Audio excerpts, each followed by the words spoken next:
There's a chart I saw recently that I can't get out of my head. A Harvard business professor and economist asked more than 5,000 Americans how they thought wealth was distributed in the United States. This is what they said they thought it was. Dividing the country into 5 rough groups of the top, bottom, and middle 3 20% groups, they asked people how they thought the wealth in this country was divided. Then he asked them what they thought was the ideal distribution, and 92%, that's at least 9 out of 10 of them, said it should be more like this. In other words, more equitable than they think it is. Now that fact is telling, admittedly, the notion that most Americans know that the system is already skewed unfairly. But what's most interesting to me is the reality compared to our perception. The ideal is as far removed from our perception of reality as the actual distribution is from what we think exists in this country. So ignore the ideal for a moment. Here's what we think it is again. And here is the actual distribution. Shockingly skewed. Not only do the bottom 20% and the next 20%, the bottom 40% of Americans barely have any of the wealth. I mean, it's hard to even see them on the chart. But the top 1% has more of the country's wealth than 9 out of 10 Americans believe the entire top 20% should have. Mind-blowing. But let's look at it another way, because I find this chart kind of difficult to wrap my head around. Instead, let's reduce the 311 million Americans to just a representative 100 people. Make it simple.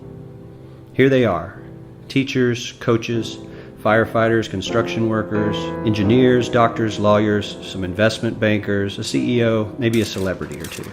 Now let's line them up according to their wealth. Poorest people on the left, wealthiest on the right, just a steady row of folks based on their net worth. We'll color code them like we did before based on which 20% quintile they fall into. Now let's reduce the total wealth of the United States, which was roughly $54 trillion in 2009, to this symbolic pile of cash. And let's distribute it among our 100 Americans. Well, here's socialism, all the wealth of the country distributed equally. We all know that won't work. We need to encourage people to work and work hard to achieve that good old American dream and keep our country moving forward. So, here's that ideal we asked everyone about. Something like this curve. This isn't too bad. We've got some incentive, as the wealthiest folks are now about 10 to 20 times better off than the poorest Americans. But hey, even the poor folks aren't actually poor, since the poverty line has stayed almost entirely off the chart. We have a super healthy middle class with a smooth transition into wealth. And yes, Republicans and Democrats alike chose this curve. 9 out of 10 people, 92%, said this was a nice, ideal distribution of America's wealth. But let's move on. This is what people think America's wealth distribution actually looks like. Not as equitable, clearly, but for me, even this still looks pretty great. Yes, the poorest 20 to 30% are starting to suffer quite a lot compared to the ideal, and the middle class is certainly struggling more than they were, while the rich and wealthy are making roughly 100 times that of the poorest Americans, and about 10 times that of the still healthy middle class. Sadly, this isn't even close to the reality. Here is the actual distribution of wealth in America. The poorest Americans don't even register. They're down to pocket change, and the middle class is barely distinguishable from the poor. In fact, even the rich between the top 10 and 20 percentile are worse off. Only the top 10% are better off. And how much better off? So much better off that the top 2 to 5% are actually off the chart at this scale. And the top 1%, this guy, well, his stack of money stretches 10 times higher than we can show. Here's his stack of cash, restacked, all by itself.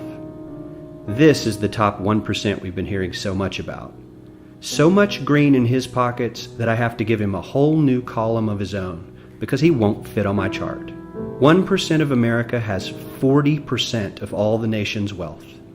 The bottom 80%, 8 out of every 10 people, or 80 out of these 100, only has 7% between them. And this has only gotten worse in the last 20 to 30 years.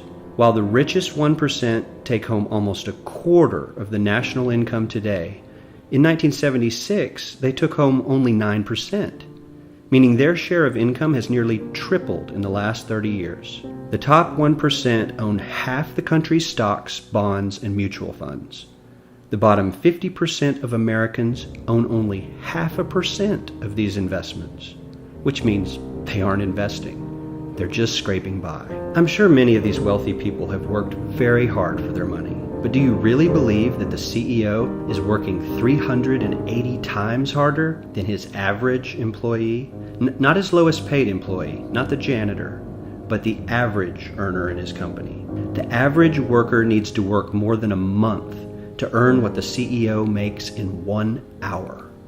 We certainly don't have to go all the way to socialism to find something that is fair for hardworking Americans. We don't even have to achieve what most of us consider might be ideal. All we need to do is wake up and realize that the reality in this country is not at all what we think it is.